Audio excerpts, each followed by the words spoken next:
Hi, I am Mindy Arbuckle. I'm so glad that y'all are here. To my sisters and brothers, I am delighted that you are here watching this video and having a conversation with me today about this inner battle that we all go through. We all know that we are souls here on this planet having a human experience. And sometimes the soul and the human experience can not cooperate well. Does anybody relate to that? Oh, sometimes everything feels like it's just going so smoothly, and then something triggers a change, and we don't know which way to go. Sometimes we can't even decipher which part of us is talking, and sometimes it really feels like a big old freaking big fat struggle to get through to the part of you that you know to be real. So the ego part of us is also the human self. It's sorry guys, I have like all these weird doo-doo. Anyway, the human self, oh, there it goes again, has the tendency to want to protect us. It's the one that's been wounded and scarred over the years, and it's also the one that chooses not to heal. It chooses not to heal because it thinks that those battle wounds are now proof to show you that the world is going to show up in the exact same way again, and you need to have your armor on. And then there's the soul side of us, the sweet self. There's the light, the divine. There's so many beautiful ways to call this. And she or he is telling us that we are better, that we have more capacity, that we don't have to be limited by those same things that we've always thought to be true. There's a lot that the soul sees for us. And the soul sees us and loves us just the way we are and knows that everything is all right and that everything is going to turn out if we can only trust and follow along. Now, trusting and following along doesn't just mean you give up and you say, all right, divine flow, take me wherever you want to go. Absolutely not. We get to co-participate in that. And that's what the soul's mission is to teach you how to participate fully in your life so that you can live your highest purpose and your divine mission. All right. So I just want to share a few stories about what I've been going through on this journey. I know sometimes the two parts of us, it can be like the devil on over here and the angel over here, or vice versa. It's kind of the iconic way to demonstrate these throughout time, but we see them as ego and self, or we see it as shadow and light. And they oftentimes feel like they are at odds. And sometimes it can be just as simple as the part of you that really, really wants the junk food or the potato chips, and the part of you that says, no, let's choose the broccoli instead. It could show up as the part of you that really wants to kick ass, and then the other part of you that fights that and says, no, it's not cool to do that. You got to back up. Let's give up. We're not quite good enough for this job.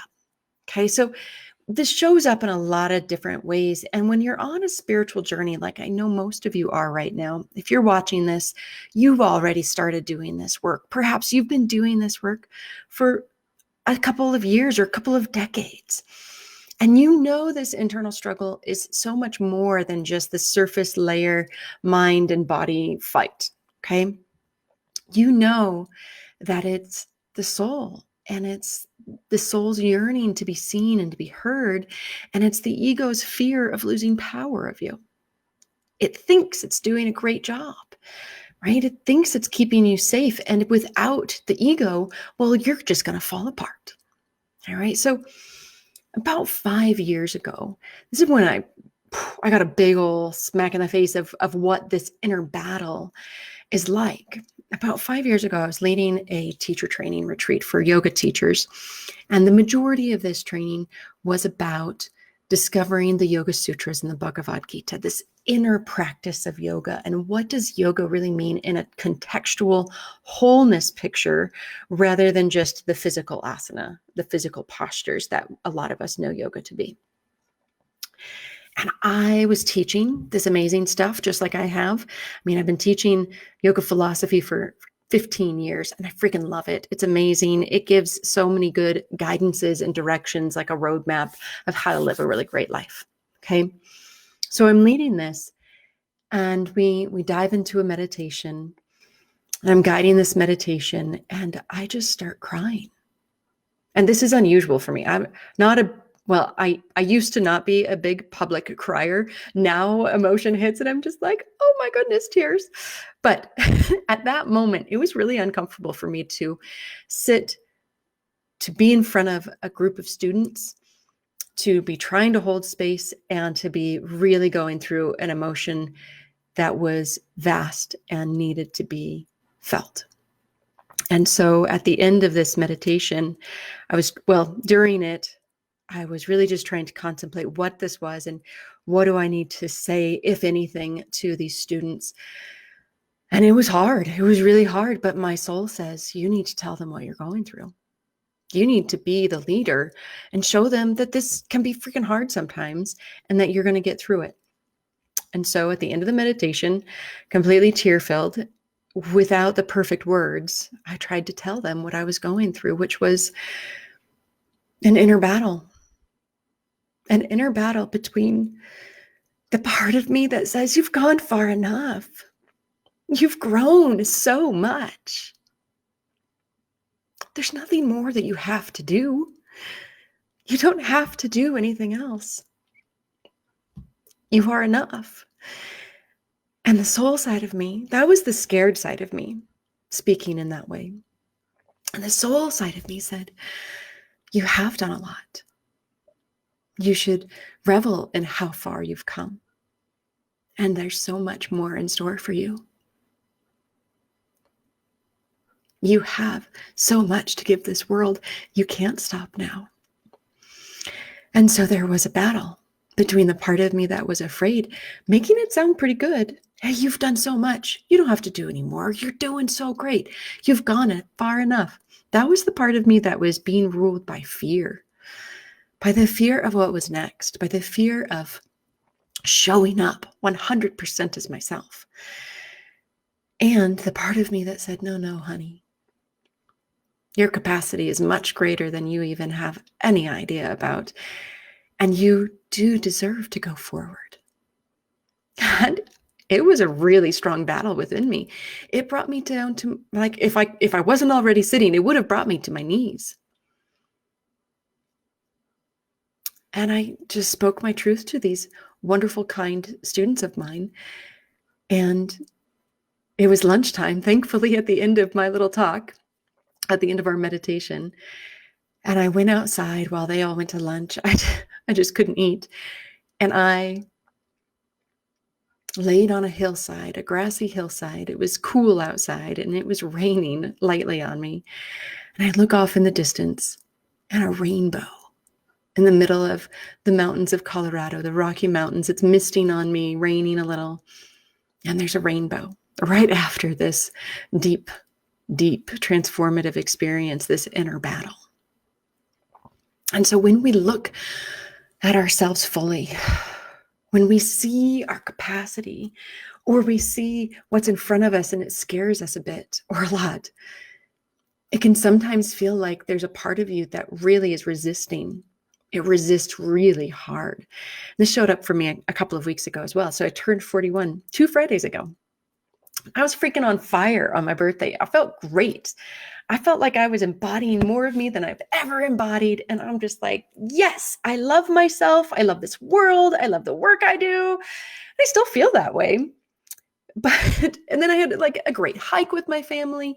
We did this amazing stuff. They fed me, my 11-year-old daughter made me my first homemade birthday cake that she's ever made me. I mean, it was a great day. And that night, just a couple of little doubts started trickling into my mind.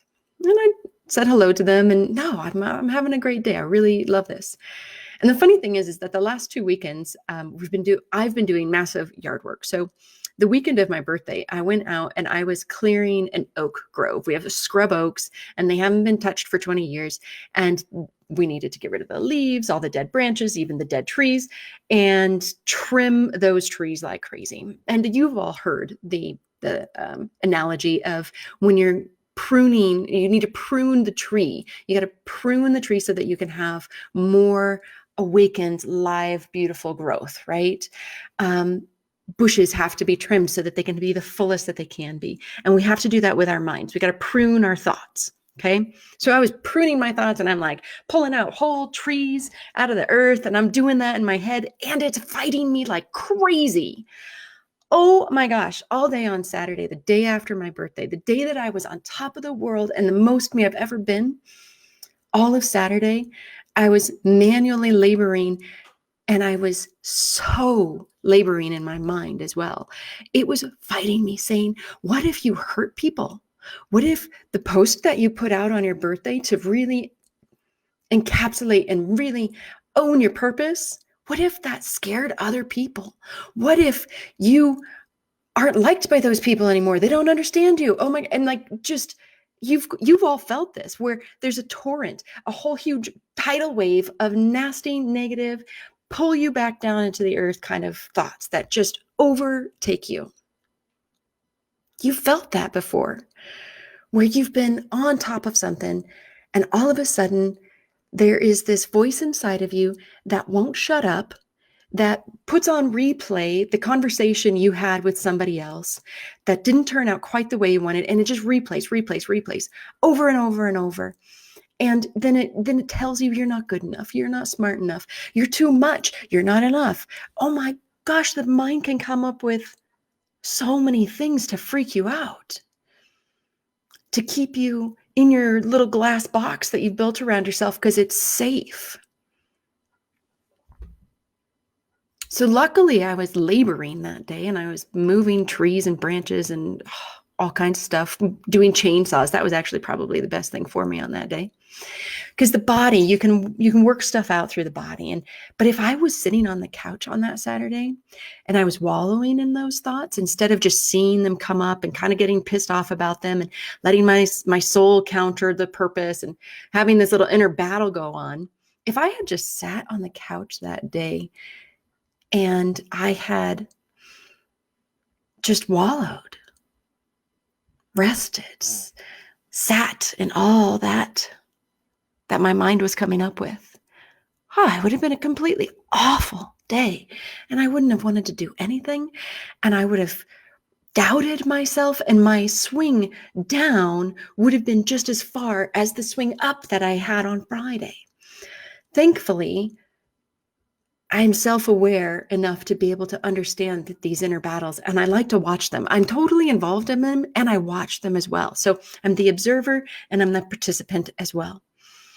And so I'm watching my mind do battle with its soul. And it was fascinating. And it continued to do this inner battle for about a week. It wasn't until last Thursday and Friday that I really started to, honest to God, bring myself back to where I had been beforehand. And this inner battle wears us out. I was talking to my brother Saturday morning last week and his wife, and they were like, hey, how you doing? And whatever. And I was like, you know what? I'm really freaking tired. And I was thinking to myself as I'm talking to them, why am I so tired? I didn't do a lot of physical stuff this week. Why am I so tired? Oh, yeah, that's right. Because my mind and my soul have been battling all fucking week. Anybody ever feel like that? It just wears you out. Anyways, eventually, if you can continue to watch and observe and love, you can get through this. You can absolutely get through these inner battles because this is a battle that every human has. And it's not like we just get to go through it once and then it's over. It is a battle. It's not the war, it's the battle. And every time that your soul shows up and starts to counter the ego or the mind or the human limited self, she gains strength. Because you know what? Your ego's been in charge most of your life, right? Right? Your ego has really been there, and it's the thing that's keeping you going forward. There's nothing wrong with that. Nothing wrong with the ego. We need to have an ego. And this is where we're going, is that we need that ego and we need the self. There can't be one or the other. It really, truly has to be a balance between them. Hey, Tara. I'm so glad that you guys are here today. This is fantastic. I love talking about this stuff. So what happens if the soul shows up and tries to beat up the ego? Well, that didn't really ever solve anything. Sit down and shut up. No, the soul's got to show up as taking the upper road, the high road. The soul has to show up with love, because you can't beat the ego into submission. It is the master of beating you into submission. There's no freaking way you're going to win that battle. So what you have to do with the ego is like flip its mind. You've got to show up in a completely different way than the ego ever shows up for you, because that's actually what it's calling for. The ego is calling for love and acceptance and healing. And this is a call that the ego needs, but it's also a call that the soul needs, and it's a call that the earth needs right now. It's a call that the mother is giving us. The mother divine, the divine feminine is calling all of us to wake up, to clean up our shit with love. With love, because that's how we find unity consciousness. That's how we can become one with ourselves, our ego and our soul living harmoniously, the soul in the driver's seat and the ego being a team player. But it's also how we start to see. If we see that in ourselves, then we can see it in others. And we're not afraid of them, and we're not shunned by them. And it doesn't matter what they say to us or what we say to them. We want to come from love, of course, but if something goes awry, you can see the oneness in that person. You can understand, their ego is in charge right now. I have compassion for that. I've been there, right? And so it's bringing together unity. We don't have to diminish the shadow aspects of us. What we want the shadow for is to teach us, to embrace us by showing us where we have room to grow. I mean, these are wounds. The shadow is wounds that we have not dealt with from this lifetime, from other lifetimes, from our ancestors. I mean, it doesn't matter where these wounds come from. They are festering and they haven't been healed. I mean, just imagine for a second that you're 6 years old, you fall off your bike, and you scrape up your knee and your elbow. What happens if that scrape on your elbow and your knee is still there when you're 41? You would be worried about it. You would do something about it. You would be working on it and healing it, and maybe wondering, what's going on, honey? Why aren't you healing? And that's what we need to do with our shadow selves, with our ego selves, is to treat them with love. Why, honey, aren't you healed? Why do you still feel like you aren't valuable? What do you need from me so that I can help facilitate your healing? Right? That's where we come together. And that's how the soul wins this battle. The ego is strong. But the more we bring soul into the experience, the more we love on ourselves and treat ourselves with kindness and respect, the same kindness and respect we want from others. When we start giving that to ourselves, magic happens, right? We become the change that we so desire in the world. This is what the mother needs us to do right now, is to understand that healing is not going to come through a world government, or changing political systems, or trashing them. It's not going to come through other big organizations. We are self-responsible. And when we are in alignment with our highest self, she or he is guiding our experience in our human bodies, well, then we can align with our purpose. And if we are aligned with our purpose, we are going to be so influential. And it doesn't matter what that influence is. It can be to our wonderful family. It can be to our neighbors, to our colleagues. We can be an influence to change our company culture. We are the ones that this change starts with. But it starts by you recognizing that there is an inner battle and really giving that battle the love that it deserves. and showing up for it, man. Show up for that battle. Sometimes you need to show up by sitting down. Show up and sit down on your meditation cushion and get yourself real quiet. Breathe. The breath that brings us into this moment. The breath is so underrated. Just take a moment and breathe with me.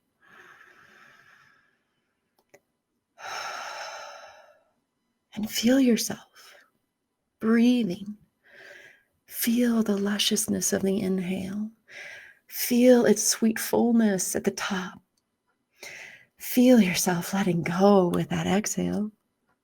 And embrace the emptiness at the base of the exhale. Right? Let this be our guide. We don't have to keep hanging on to things, but the only way we get to let go of them is to really fully embrace and heal them first. When we heal those wounds, then God, the divine mother, the universe, can then take that energy back and utilize that for someone else's highest good, right? Transmute it into whatever it needs to be. All of the shadow work is really, tilling our soil. It's pulling our weeds. It's trimming our trees. Oh yeah.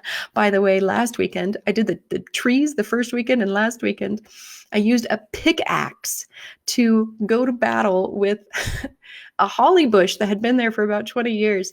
And oh my goodness, again, really good for me to be doing these physical labor things when all this stuff is going on the inside. But it's like those deep roots, they spread, right? These deep roots of our beliefs, they spread out, and then they pop up new trees, new bushes, new flowers, new weeds, and the seeds from the, oh my, okay. So anyways, all of my yard work has been very indicative of what's been going on the inside. And sometimes your soul has to just buck up and do it. You've got to build the muscles and the strength to not let the ego, which is already strong, pull you back down into the weeds. Pull those weeds up yourself. Clear the space for what you want to have happen in your life, right? So when you can start to see this inner battle, you start to see this conversation going on in your head and in your heart, then you can take the high road and add in sprinkles or rain showers or whatever you need of love. Ask the ego, the part that's feeling really worried, the part that's feeling really stressed out and vulnerable. Ask her what she needs. What do you need? What are you trying to tell me? And take that challenge as an opportunity for you to become better at being you, to become better at owning all of your greatness. You are a limitless being of light and of love and of shadow and of dark and of ego. You are this amazing being. Taking the ego out means you're now limited. So bring that ego back in. Let the ego be useful to you. There's a lot of strength and courage and wisdom in that ego. It's been through a lot. Use what it's been through to fertilize your soil. Instead of letting the weeds grow, use that shit as fertilizer. And you get to choose what to put in that place. You get to choose your beliefs. You get to choose your thoughts. You get to choose what you're focusing on. So this is where you got to go next. So once you become aware of these inner battles, then you've got to choose what you're going to focus on. All right. So your choice is your focus. You can focus on all the things that are keeping you down. Like you can indulge in the ego's thought process and just focus on what it's telling you. And we've all been there before. Holy moly, I'm great at self-doubt and thinking that other people aren't going to like me enough, or they're not going to respect me, or they just don't understand me. Ugh. My mind is great at doing that. And your mind is great at doing something very similar. If it's not the same as mine, it's very similar. It has its own thought patterns, its own go-to stories that says, oh, this one's always worked in the past, so I'm going to go ahead and throw that one out. And then if the soul negates that and sends it love, then the ego's like, well, this one's always worked. I'm going to go ahead and try that one. That's what's been going on with me, is like, my soul has been countering all of this. And so my ego just keeps throwing another one forward, like, oh, this one works. This one's good. She's always, falling at this one. This brings her to her knees. But when you can counter that with love, oh, it's so good. Then you're focusing on love. You're focusing on bringing in your highest self. And that's so good. Can you feel that? Can you feel when you bring in your highest self and you counter these beliefs that you've always thought were true? Yeah, that feels really good. But then even more practically, like, we have to still live in our world. You get to choose what you're focusing on. You can choose to obsess about the news and about the virus, and you can choose to focus on what's not going right, and that my clients aren't showing up, or that my business, or I've lost my job. You can focus on all the things that are going wrong and all the struggles that you're having and all the challenges you're facing. Or you can focus on where you're going, how this is becoming fertilizer. What is so magical is that if you use your discernment, your viveka, if you want to get into Sanskrit, if you use your discernment, it recognizes that all things are good, that there's a gem, that there's magic, and there's joy, and there's learning, and there's expression in all things. That right there tells you that, okay, I am going to focus on this problem that I'm having, that I'm going through. Like maybe I'm furloughed. So I can focus on the furlough, but I can also use it to get really creative and really decisive. Like, okay, this is the stuff that I'm going to really start to procure in my life. I forgot that I love horses. I forgot that I love to paint, that I love to sing, and my musical instruments. You can do all that stuff. Okay, so it's starting to shift your focus. Get back to the things that make you really joyful. If it feels good, then you should be focusing on that, right? If it feels like it's weighing you down, then shift your focus. It's as simple as that. I know it sounds too simple to be true, but it really is that. Like, I love my in-laws, and they like to watch the news. So do my parents. Both of them do. And they get caught up in all of this stuff. And I love our conversations when they come, because they're different than the conversations we normally have. But they're very focused on current events and the struggles that are coming.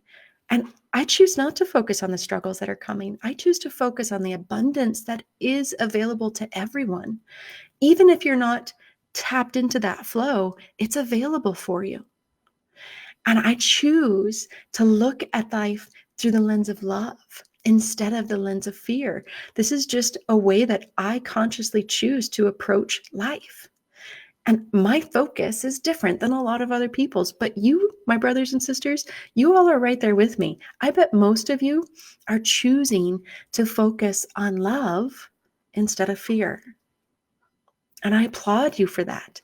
We need more of us out there doing this, because this inner battle has to be won here first so that it can be won out there, right? Focus on the things that make you feel good and aligned with your highest self. Let go of the things that weigh you down. Turn the freaking news off. Don't spend so much time on social media. Turn off the notifications on your phone. The only notifications I get are my text messages, phone calls, and homework for my kids. I don't get Facebook messages. I don't get Instagram messages. I don't get email notifications. Turn all that off. Check your email when you need to check it, and then turn it off, right? Focus on the things that make you feel good. Another thing that makes me feel really good, and it's so connecting for all of us, is just get outside. Get outside every day. Enjoy the breeze on your skin. Feel the warmth of the sun. If it's shady or cloudy, just embrace it. If it's windy, let the wind blow through us, right? We look solid, but we are mostly air. We are mostly space. So let the wind just blow through, take away a bunch of your negative energy too. Be outside. It doesn't matter if it's a park in your city, or if it's a hiking trail, or down by a stream. It doesn't matter. Just be outside. be outside and enjoy nature, because she always uplifts us. All right. Well, I think I'm going to get off my soapbox for today. If you are going through an inner battle like this, where it's affecting your day-to-day life, where it's affecting your job, where it's affecting your family, and you want guidance on this, you want to really embrace more of you, but something is just holding you back. And maybe now today, you know that something is really just your ego, but it's hard to get past it. If you feel that inner tug and you've faced it before, but this time it's different, you need or want help, reach out to me. We will do a 45-minute heart-to-heart chat, and we will get you clear on what is holding you back and how you can move forward. All right. It's really easy. Just go to mindyarbuckle.com/talk, my name.com/talk, and it'll take you right to my schedule, and we will meet and we will get things going. And you know what, everybody, I just really want to say I'm grateful for you guys. I'm grateful for this group that we have. Please feel free to invite your friends if you feel like they're going to be benefited by understanding themselves from the inside out a little bit more. Please invite them. We love this group and we love each other. And I really do want to just say thank you. Thank you from my heart to yours for being here, for shedding your light in your world. Together we are in this, and we can really, truly make a difference. Just imagine if each one of us, 550 people in this group, shined a little bit brighter today. And then tomorrow, how big of an impact we could make in our world. All right. With love, I'll see you all next week.